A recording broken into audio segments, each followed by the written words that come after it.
Relayer dimanche au bas de la rue un organisme qui est soutenu par la Cité avec le gouvernement du Québec. Le parti va reprendre bientôt dans un mois à Ottawa. On espère que ça va être réglé avant ça.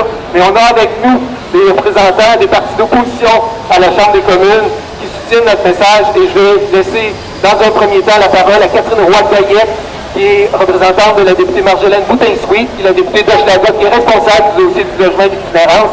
Mme Boutin-Sweet est en Saskatchewan présentement, mais Mme Goyette va pouvoir nous exprimer la position de l'opposition officielle. Merci.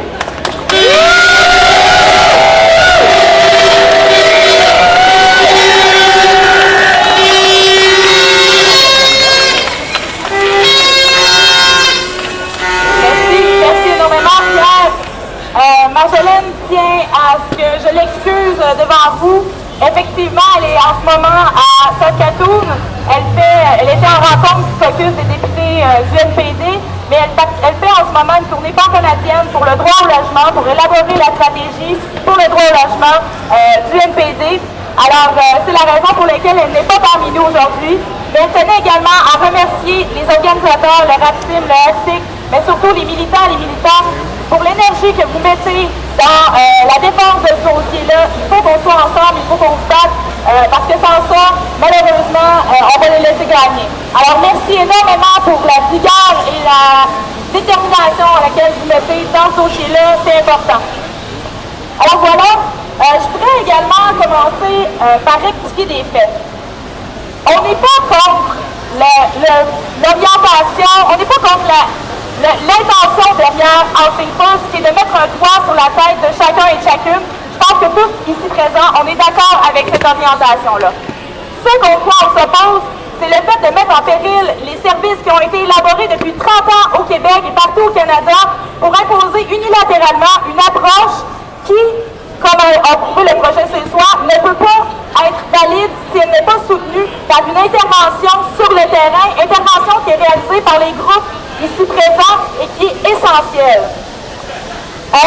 Cette vision-là est également amenée par l'Alliance canadienne pour mettre fin à l'itinérance, qui a pris position et qui a dit au gouvernement suite au dernier budget qu'il fallait maintenir une approche diversifiée. Ça a été également exprimé par les experts américains qui ont développé l'approche Housing First et qui ont rencontré les représentants du ministère pour leur dire « Faites attention, gardez une approche diversifiée ». Et en plus de ça, on ajoute, comme Pierre l'a dit, l'Assemblée nationale, la Ville de Montréal, les élus de la Ville de Québec, et on en passe, et effectivement tous les organismes communautaires du milieu québécois.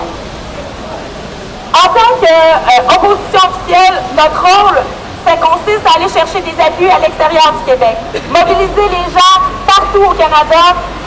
Marjolaine est en train de le faire en ce moment en Saskatchewan. On a des gouvernements NPD au Manitoba, en Nouvelle-Écosse. Notre travail, c'est de les mobiliser et de les embarquer dans cette lutte-là parce que tout seul, on n'y arrivera pas. Il faut être plus de gens à se dire haut et fort qu'on veut garder une split diversifiée, communautaire, et on veut garder les décisions dans les milieux parce que c'est vous les experts pour savoir comment lutter contre l'itinérance. Je voudrais aussi ajouter, critiquer fortement la gestion de ce dossier-là de la part du gouvernement fédéral. La décision a été annoncée en mars dernier. Aujourd'hui, on est en septembre. On n'a toujours pas de cadre de référence. Et le ministère fédéral a contacté le ministère de la Santé et des Services sociaux du Québec à peine la semaine dernière pour commencer à en discuter. En termes de priorité pour le gouvernement, on repassera. On apprend aussi, par petits groupes, des informations autour de ce dossier-là. Pierre en a parlé. La semaine dernière, le gouvernement, suite à la sortie de dimanche dernier, le gouvernement a sorti une note Météréalité où on apprenait plein d'informations pour la première fois. C'est un peu spécial qu'un gouvernement annonce des orientations aussi importantes autour d'un programme dans des notes aux médias, alors qu'il n'y a aucune note intelligente, structurée, rationnelle qui a été produite par le ministère. C'est plutôt moyen et ça manque énormément de professionnalisme. Je voudrais terminer sur le fait qu'il ne faut pas perdre espoir. Il ne faut pas perdre espoir d'être capable d'avoir un débat rationnel et intelligent avec ce gouvernement-là. Il y a des gains qui ont été faits dans certains dossiers. Je pense entre autres à les pénalités que la SCHL imposait aux coopératives qui voulaient sortir des ententes qu'elles avaient avec cette société-là. Ils ont accepté de reculer. Même chose sur le projet de loi sur le bilinguisme qui a été adopté à l'unanimité à la Chambre des communes. Alors, je pense qu'il y a des gains et il y a des preuves que ça marche. Alors, il faut continuer à être mobilisé, il faut continuer à y croire et à dire haut et fort nos arguments. C'est comme ça qu'on va gagner. Merci.